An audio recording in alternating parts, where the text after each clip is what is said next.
ளுக்கான இன்றைய வாக்குத்தத்தம். அவனவன் விசனமாயுமல்ல கட்டாயமாயுமல்ல தன் மனதில் நியமித்தபடியே கொடுக்க கடவன். உற்சாகமாய் கொடுக்கிறவனிடத்தில் தேவன் பிரியமாயிருக்கிறார்.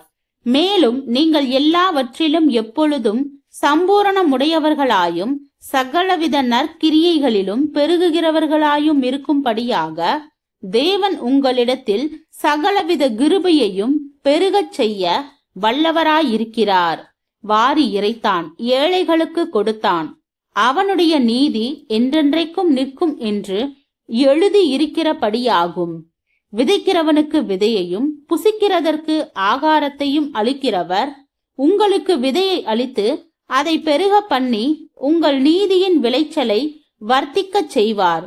தேவனுக்கு எங்களால் ஸ்தோத்திரம் உண்டாவதற்கு ஏதுவாயிருக்கும் மிகுந்த உதார குணத்திலே நீங்கள் எவ்விதத்திலும் சம்பூரணமுள்ளவர்களா ஆவீர்கள்.